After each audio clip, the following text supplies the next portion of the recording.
Aloha. Thank you for joining us here at TruthMadeEasy.com as we continue with our Apologetics Made Easy video training course.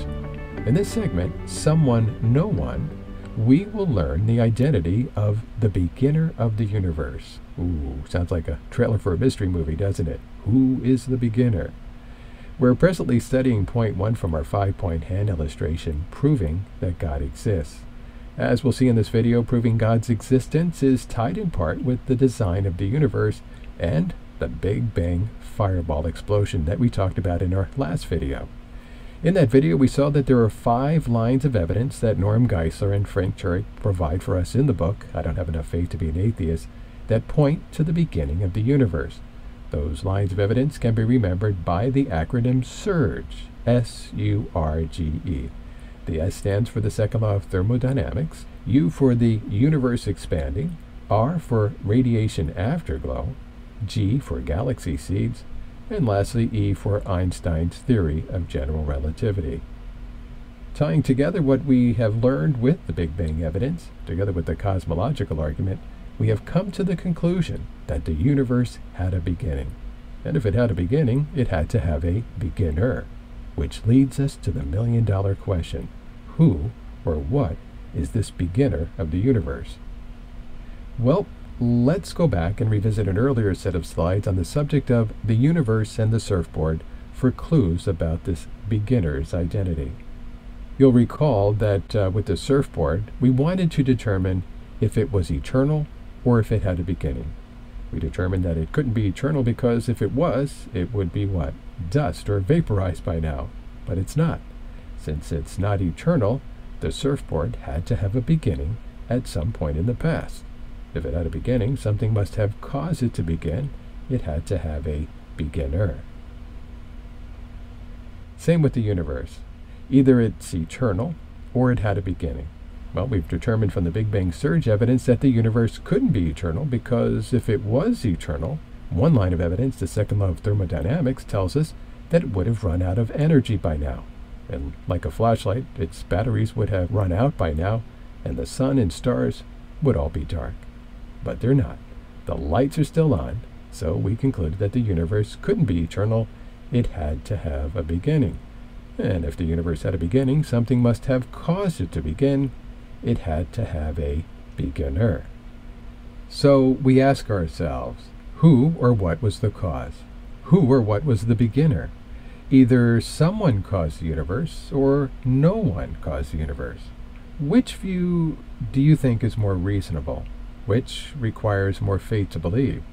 Simple logic tells us that if someone must have caused a simple surfboard to come into existence, then someone must have caused our incredible universe to come into existence. This is a universe that spans 90+ billion light years from end to end, has billions of galaxies and stars, an astronomical number of planets, and contains the many life forms here on planet Earth. So who is this someone? Who is the cause, or what we would call the first cause of the universe? Well, this first cause must be unimaginably powerful and supremely intelligent to begin with.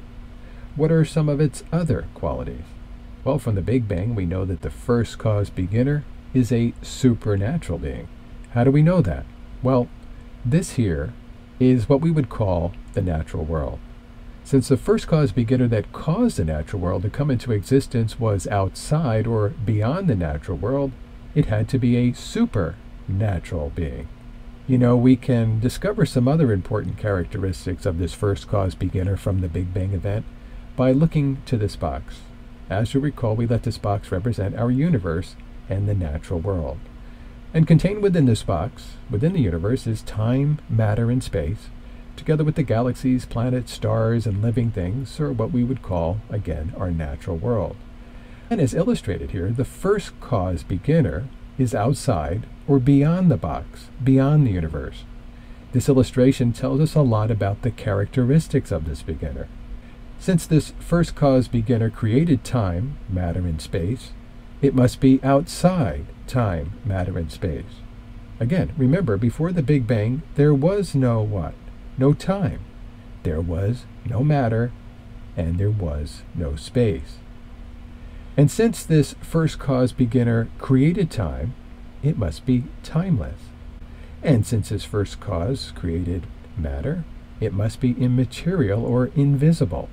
And since the first cause created space, it must be non-spatial. I like the way Norm Geisler and Frank Turek summarize the identity of the first cause. We read, "We know the first cause must be self-existent, timeless, non-spatial, and immaterial. Since the first cause created time, space, and matter, the first cause must be outside of time, space, and matter. In other words, he is without limits or infinite, unimaginably powerful to create the entire universe out of nothing, supremely intelligent to design the universe with such incredible precision, personal in order to choose to convert a state of nothingness into the time, space, material universe, and impersonal force has no ability to make choices. These characteristics of the first cause are exactly the characteristics theists ascribe to God. Again, these characteristics are not based on someone's religion or subjective experience. They are drawn from the scientific evidence." So we see that the characteristics of the supernatural first cause beginner are the very same characteristics used to describe the God of the Bible. And the events of the beginning of the universe closely parallel those of the Genesis 1:1 biblical account of the creation of the world. In the beginning, God created the heavens and the earth. Since we're on the topic of science as it relates to the biblical account of the creation, I think you'll find this quote by the late Robert Jastrow to be very interesting. Keep in mind that these are the words of an astronomer, physicist, and cosmologist. He comments, "I am an agnostic when it comes to religious matters."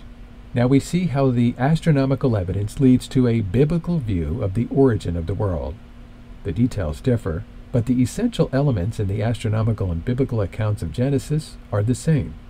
The chain of events leading to man commenced suddenly and sharply at a definite moment in time, in a flash of light and energy. Wow, that's a very interesting observation, wouldn't you agree? Well, that wraps up our first argument for the existence of God, the cosmological argument. Simplified, since the universe had a beginning, it had to have a beginner. With that, we'll move the images of the surfboard, universe, flashlight, and batteries down here, alongside some other images that we'll be using in our future videos for the teleological and moral law arguments. Speaking of which, we'll be studying the second of our three arguments, the teleological argument, next, and learn about the intricate design found in the universe, which points to God, the designer. That's next in our video, the teleological argument, design of the universe.